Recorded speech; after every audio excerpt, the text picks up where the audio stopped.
दोस्तों, क्या आपने कभी सोचा है कि अगर आप पूरी तरह से होश में हों, लेकिन दुनिया आपको पागल करार दे दे? अगर हकीकत बोलने की सज़ा मौत से भी बदतर हो।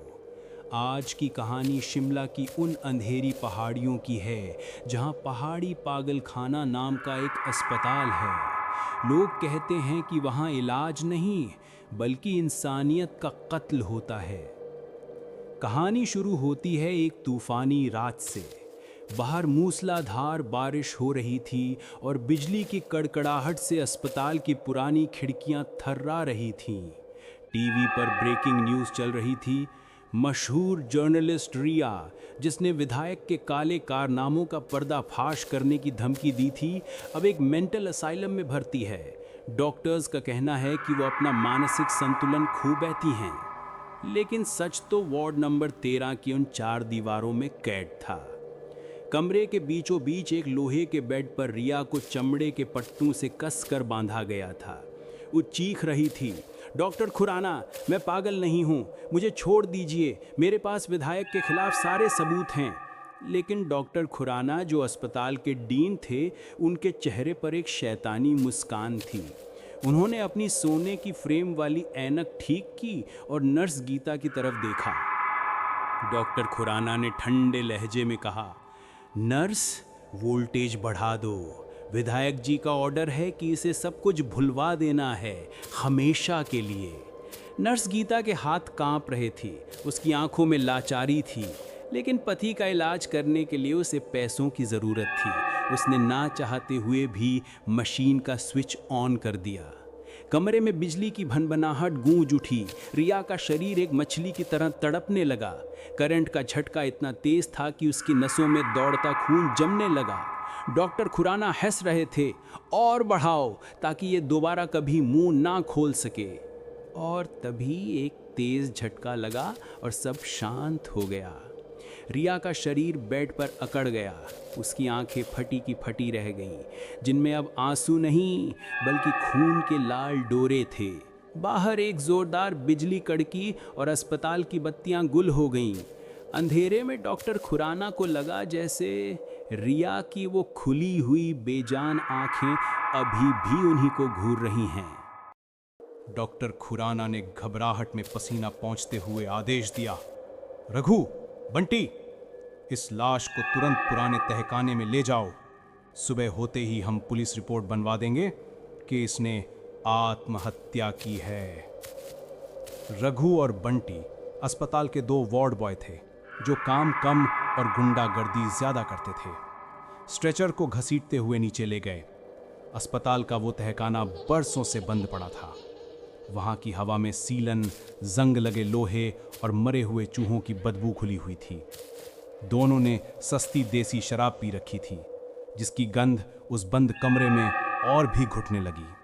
स्ट्रेचर को एक कोने में रखकर बंटी ने डरते हुए कहा, भाई, यहाँ बहुत अजीब लग रहा है, चलो ऊपर चलते हैं। लेकिन रघु की नज़रें रिया की बेजान मगर खूबसूरत चेहरे पर टिकी थीं। उसकी आंखों में एक हवस भरी चमक थी। उसने बंटी को डांटते हुए कहा, तू जा ऊपर पहरा दे, मैं ज़रा देखूं कि डॉक्टर ने क्या माल भेजा है। बंटी रघु के इरादों को जानते हुए भी चुपचाप वहां से खिसक गया। अब तहखाने में सिर्फ रघु था और रिया की लाश। बाहर तूफान और तेज हो गया था। रघु ने अपनी गंदी हंसी के साथ रिया के ठंडे पड़ चुके हाथ को छुआ। वो बड़बड़ाया, इतनी सुंदर लड़की और इतनी जल्दी मर गई, क्या बर्बादी है। जैसे ही रघु का हाथ रिया के चेहरे की तरफ बढ़ा, तहखाने का भारी लोहे का दरवाजा अपने आप जोर से धड़ाम से बंद हो गया। रघु चौंक गया। कौन है? वो चिल्लाया। जवाब में सन्नाटा था। लेकिन तभी उसे एक आवाज सुनाई दी। ये किसी के चलने की आवाज नहीं थी, बल्कि हड्डियों के चटकने की आवाज थी। कड़क कड़क। रघु ने पलटकर स्ट्रेचर की तरफ देखा। उसका खून जम गया। स्ट्रेचर खाली था। रिया की लाश गायब थी। रघु का नशा एक पल में उतर गया। तभी उसे अपनी गर्दन पर एक बर्फीली सांस महसूस हुई। ऊपर से, छत से, रघु ने कांपते हुए धीरे धीरे सिर ऊपर उठाया। वहां अंधेरे कोने में रिया छत से चिपकी हुई थी, बिल्कुल एक छिपकली की तरह। उसका सिर 180 डिग्री उल्टा घुमा हुआ था। वो रघु को देख रही थी और मुस्कुरा रही थी। उसके मुंह से एक भारी और डरावनी आवाज निकली, रघु, क्या तुम मेरे साथ खेलना चाहते हो? रघु की रूह कांप उठी। वो चीखता हुआ दरवाजे की तरफ भागा, लेकिन उसे लगा जैसे सैकड़ों अदृश्य हाथों ने उसे जकड़ लिया है। उसकी आंखों के सामने अंधेरा छा गया और उसे लगा कि फर्श पर पानी नहीं बल्कि ताजा खून बह रहा है। हड़बड़ाहट में उसका पैर फिसला और वो दवाइयों से भरी कांच की एक बड़ी अलमारी ग्लास कैबिनेट पर जा गिरा। छनन! कांच का एक बड़ा और नुकीला टुकड़ा सीधा रघु की गर्दन के आर पार हो गया। वो तड़पता रहा। खून का फवारा फूट पड़ा और उसकी धुंधलाती आंखों के सामने छत पर चिपकी रिया अब भी मुस्कुरा रही थी। ऊपर की मंजिल पर नर्स गीता ने रघु की चीख सुनी। उसका दिल बैठ गया। वो जानती थी कि पाप का घड़ा भर चुका है। वो जान बचाने के लिए पुरानी लिफ्ट की तरफ भागी, कांपते हाथों से बटन दबाया और लिफ्ट में घुस गई। जैसे ही दरवाजा बंद हुआ, उसने राहत की सांस ली। लेकिन तभी लिफ्ट के आईने में उसे अपने पीछे एक परछाई दिखी। रिया। रिया का पीला चेहरा गीता के कंधे के ठीक ऊपर था।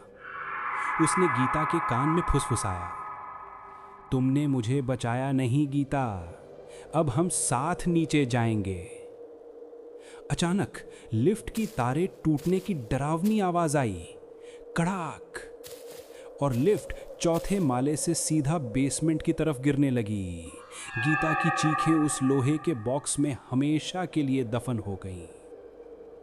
अब बारी थी इस खेल के असली खिलाड़ी की, डॉक्टर खुराना। डॉक्टर खुराना अपने आलीशान कैबिन में बैठे विधायक से मिले घूस के नोट गिन रहे थे।